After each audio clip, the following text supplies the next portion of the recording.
Vandeham Sri Guru. The following is a class on the Srimad Bhagavatam, 5th Canto, 5th Chapter, text number 1, given by His Divine Grace, A.C. Bhaktivedanta Swami Prabhupada, recorded on the 6th of September 1973 in Stockholm, Sweden. Sri Rupam Sakrajatam. Nice instruction by Rishabdev. Rishabdev was incarnation of God. He was instructing his sons before retirement. He is instructing, Ayam Deha, this body, Deho Bhajang Niloke. Deho Bhajang means one who has accepted this material body. Actually, this body has no existence. It is simply a covering. Therefore it is called Maya. Everyone, we have got experience that at night we forget this body. We act in a different body in dream. At night we feel there is no existence of this body. And at night, dreaming, we get another body, walking in a different place, creating a different situation, acting in a different body. It is a fact every day, every night we see it. And during the daytime, we forget that night body. So, actually, we are possessing the gross body and the subtle body. When we act on the subtle body, the gross body is no longer existing. And when we walk in the gross body, the subtle body is not existing. But I am existing. I am existing both in the subtle body and gross body. This day's body is also a dream. But we are so foolish that we do not understand it. Mad, we are mad after. Therefore, this subtle body and gross body, and they are vanishing at daytime and night time, the cats and dogs cannot understand. But a man, if he has got cool brain, he can understand. Nayang deho deho bhajang niloke kastan kaman arhati virbhujang. This daytime or night time, we work so hard. But what is the aim? Aim is to satisfy senses. Ask these people all over the world, especially in the Western country, they are making so many plans. Yesterday when we were coming by the plane, the whole 2 hours one man was working, making some calculation. So everybody is busy, very, very busy. But if we ask him, why you are working so hard? What is the aim? The aim, he has nothing to say except sense gratification. That's all. He has no more aim. He may think that I have got a big family, I have to maintain them, or I have got so much responsibility. But what is that? That is simply sense gratification. Even we manufacture so many isms, philanthropism, humanitarianism, nationalism, socialism, so many. But what are these isms? That is also sense gratification. I satisfy my senses. I want to see that the senses of my brother, senses of my sister, senses of my friends, or senses of my society people, or my nation, countrymen, they are satisfied. The business is sense gratification. Just like in our country, we got Mahatma Gandhi. So he's supposed to be father of the nation. There are many leaders in different countries. But if we have to take account of their business, it is sense gratification. That's all. Extended sense gratification. Leader, just like Marx. What is his name?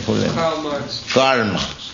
He is thinking how the laborer, the worker, their senses will be gratified. That is his philosophy. Is it not? He is thinking that the capitalists, they are satisfying only their senses luxuriously. Why not the laborers who are actually working? That is his philosophy. The central point is sense gratification. Just try to understand. The whole world is busy in different levels, but the central point is sense gratification. That's all. Is anybody has anything to say against this? Here, present. But here Rishabdev says, Niloke kastana kaman arhate, no ahrate. No ayang deha deho bhajang niloke kastana kaman arhate virbhujang ji. Such kind of hard work, it is done by the dogs and hogs also. So does it mean that we shall have to work? We have got this human form of body and we have to work just like dogs and hogs. Actually they are doing so. Nothing more than that. The dogs and hogs, they are busy all day and night for the same thing. How to eat, how to sleep, how to have sex life, how to depend. The man is also working in the same way, on a different level only. Nationalism, socialism, this is and that is. But the action of the dog and hog and the human society, so-called civilized, the point is the same. So Rishabdev says that the dogs and hogs, they are working so hard for sense gratification, but this human form of body is not meant for that. It is for different purpose. That the modern civilization, they do not know that. Modern man, society, they do not know. They simply think that, yes, dog is sleeping on the street, we must have very nice building, very nice apartment, very nice bedstead. That is advancement of civilization. Otherwise it is primitive. If we remain in the same standard, sleeping anywhere without any furniture, but after all the subject matter is sleeping. Nothing more than that. Similarly, you take eating also and mating also. Then the question will be, then what do you say the human life is meant for? The answer is tapo divyanga kajina sattam shuddhe. Human life is meant for tapasya. Tapasya. Tapasya means austerity. Denying this. Denying. The cats and dogs are satisfied as they eat more. They think they are enjoying. Nowadays the human being also, they are using so many appetizer, drinking. We study this in the aeroplane. Before eating, they supply wine, makes the appetite very strong, and then eat so much. Huge quantity. You have marked it? So that is their enjoyment. But Rishabdev says, or the Shastra says, no. You should not eat at all. That is your purpose. Just see. These animal-like men, they are eating so much, they are enjoying. But your business should be to decrease up to the point of need, no more. So are they prepared? No. It is very difficult. But that is the aim. Therefore you will find those who are for spiritual advantage, like Raghunath Das Goswami. Raghunath Das Goswami belonged to a very rich man's son. His father and uncle were very rich men. 500 years ago, the income was 12 lakhs of rupees per annum. Then 1,100,000 of rupees. I think at the present moment the value has increased 100,000 times. Yes. Within our life we see, in our childhood or boyhood we have seen, rice was selling at 3 rupees 4 annas, first class rice. My father used to purchase 15 months of rice at a time. And the cost was 3 rupees 4 annas. Just like cumin seeds, so fine. First class rice. Now that first class rice, at least in India, no more available. Because all first class rice is exported. Indian government wants exchange. They want to get machine. So in exchange of machine, they are sending all nice food stuff outside. Even killing the cows, they are sending meat, skin. With Russia they have got agreement. So the Raghunath Das Goswami's father's income was 100,000 rupees per month. Now I have heard that sometimes in 1 rupee they were selling 9 months of rice. So anyway, Raghunath Das Goswami, the point is Raghunath Das Goswami was very, very rich man's son, only son, and had very beautiful wife. The father saw that this boy is a little restless, he is very much attracted with Chaitanya Mahaprabhu's movement, he wants to join. So he'll go away from home. So let him have a very beautiful wife, so that he may not go away. So rich man get a beautiful wife is not very difficult thing. He got. And a special house, garden house, and with guard, so that the sun may not go out. This was the position of Raghunath Das Goswami. So one day Raghunath Das Goswami, at that time he was not Goswami, Raghunath. Raghunath's mother was advising her husband, or Raghunath's father, why don't you settle him? As woman, she was suggesting that better just lying in prison house they are locked up in iron chain. Similarly, do for my son, so that he will not be able to go out.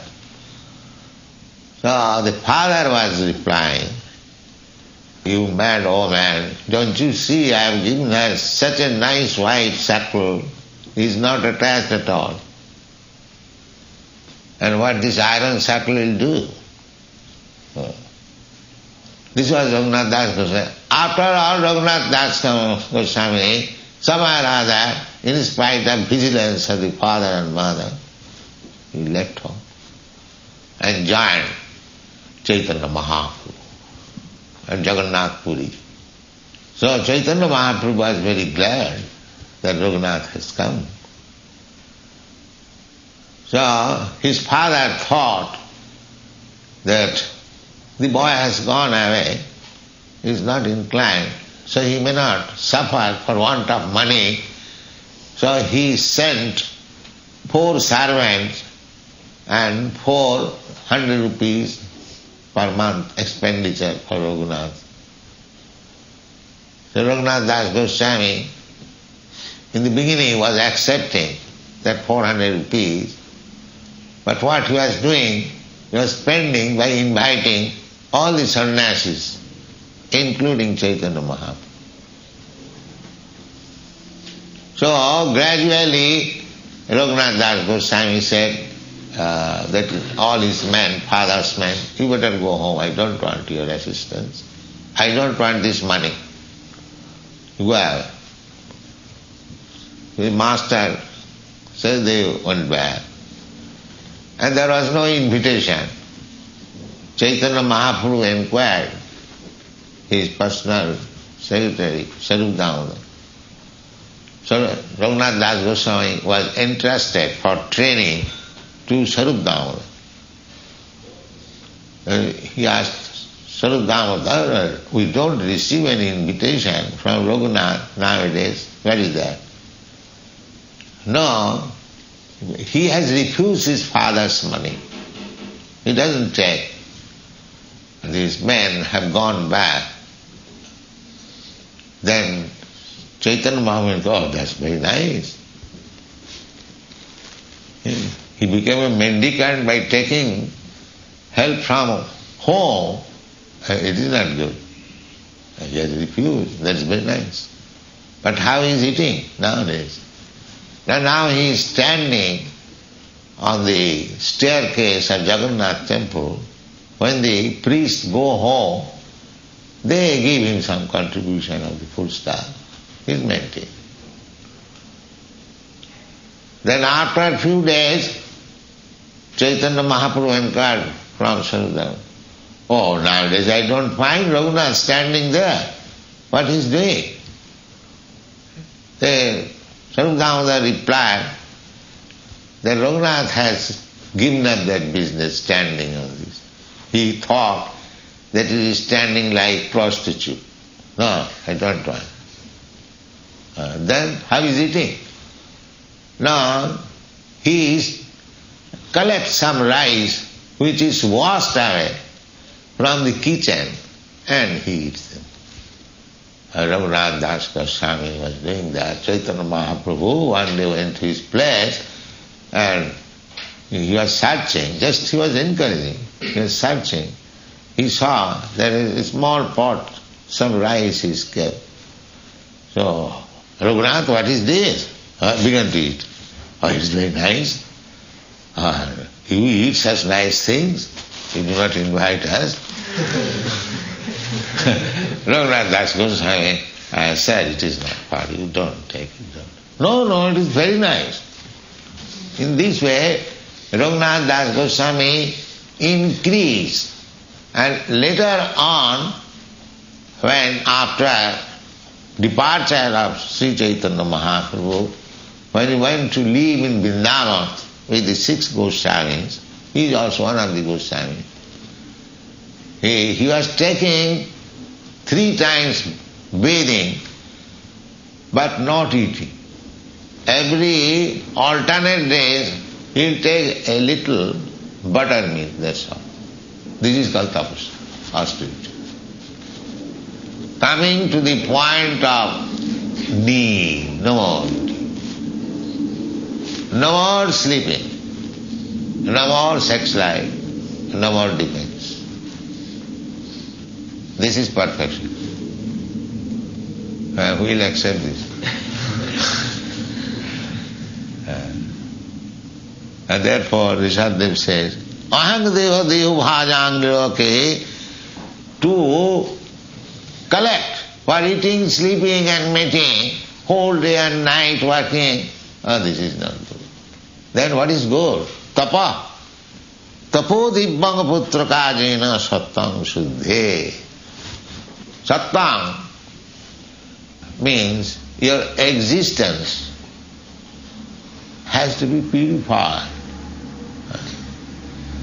Our existence, this existence is not purified. Therefore we have got this material body. Now what is the disadvantage? Let us have this material we are enjoying very nicely. What is it? Bad. But these rascals, they have no idea that we can avoid the, miserable condition of this body. We can avoid. This, in the Bhagavad Gita it is said that Janma mrityu jara vyadhi dukkha dosana. But they do not know that this is unhappiness, this is distress. They are so callous, just like animals. They cannot think that there is possibility of not being slaughtered. When they are taken in the slaughterhouse, they agree to go because they know there is no other way.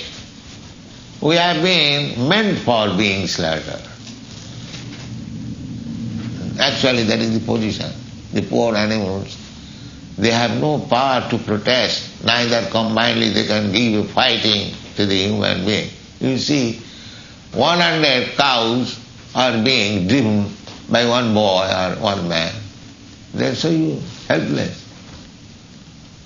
If they combine with their horns, they can immediately kill that man. But they have no intelligence. They do not know how to fight. Sometimes they fight. But this is position of the rascals and fools. Take the example, one cow or one bull is quite strong enough to kill 10 men. He has got so much strength. But because he has no intelligence, because he is animal, hundreds of cows and bulls are being driven by one man to the slaughter. So this intelligence, that is the difference between the animal and the man. If 100 men was being taken like that, immediately the man who was taken to kill them, immediate. Why 110 men would have been sufficient? Or 2 men would have been sufficient, strong men. They would not tolerate. Similarly, we are also being driven by the laws of nature to accept these inconveniences, repetition of birth, death, old age and age. But at the present moment, why at the present moment always, these people, these rascal people, they do not know that we can be rescued from this repetition of birth, death, old age and disease. They have no idea. And that is civilization. How to get out of this birth, death, old age and disease? Very simple. But nobody, no scientist, no philosopher, no politician, they can conceive that there is such possibility. In the Bhagavad Gita, therefore, it is said, Janghina vatantete purusham purusar sava samo sukha dukkham dhiram samritataya kalpate. Amritat. Amritat means no more birth, no more death. No more birth, no more death, no more disease, no more old age. That is called Amrita. Amrita means eternity or immortality. Hiranyakashipu tried. Hiranyakashipu, you know Prahlad Maharaj's father. He was deputed by the demigods, therefore he left home and went for tapasya to become immortal. So, he was a demon, so he was undergoing tapasya, other demigods, not Krishna, because he was against Krishna. Demons means against God. They will never go to God. They will go to somebody else for power. So Hiranyakashipu, when Brahma visited, said, why you are undergoing so severe tapasya that the whole world is trembling by your tapasya? What do you want? So he said, I want to become immortal. Brahma said, that is not in my power, because myself is not also immortal. How can I give immortality? So he was a demon. He thought by cheating Brahma, indirect way, he took all the benediction that I shall not die killed by any man, any demigod, any animal, or any living being. I shall not die in daytime, I shall not die at night, I shall not die in the sky, I shall not die on the land, I shall not die in water. In this way, as much as possible, by the definition of negation, not this, not this, not this, he thought, now I become immortal. But he was also killed by Nrsimhadev, keeping all the promises of Brahma. He was not killed at daytime, neither at night. He was not killed on water, he was not killed in the sky. He was killed on the lap of the Lord. So in this way, actually, even the demons in those days, they were thinking, that why should we be subjected to these laws of birth, death and disease? We must rescue. But the demons cannot. But there is possible. But who knows?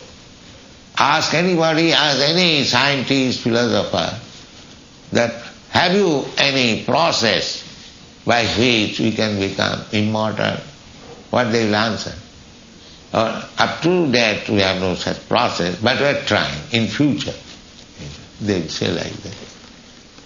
But no question of future. Immediately you can have. In the Bhagavad Gita it is said, Janma karma me dibbam ju janati tattata takta dehang punarjanma naiti. Krishna says, simply, if somebody knows what I am, what is my activity, janma, why do I appear in this material world, janma karma. He appears like human being, not exactly, but it is supposed that he accepts one father and mother and he appears. Devaki Vasudeva.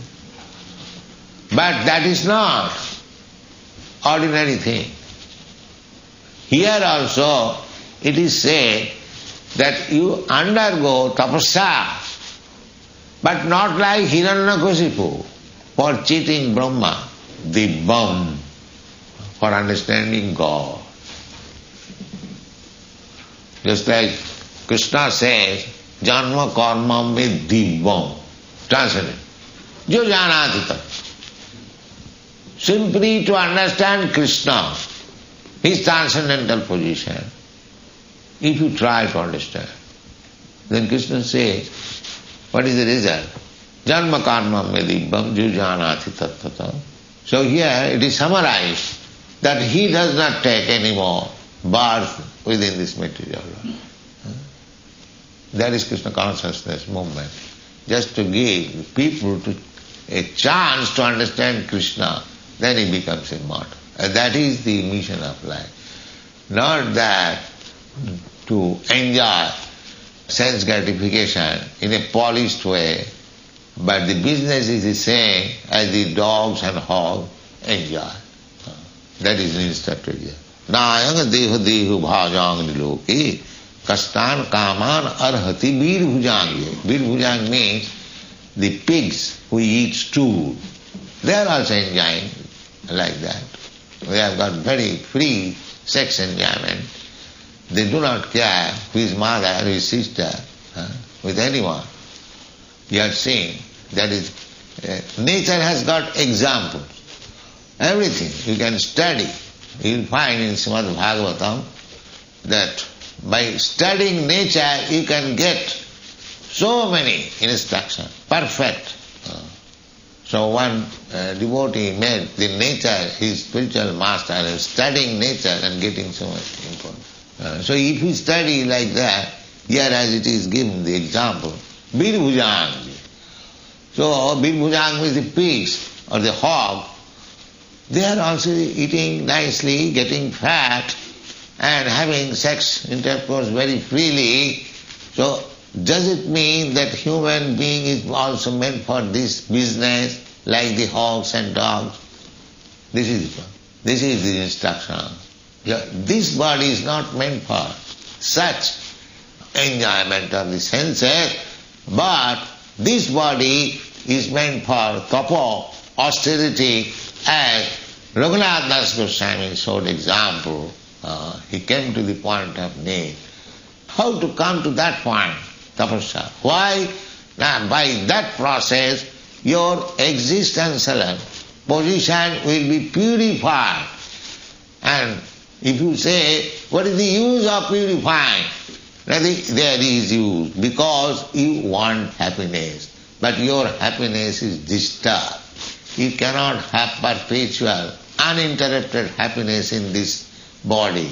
Therefore, if you really want happiness, then you purify your existence and you get continued eternal happiness of bliss and knowledge.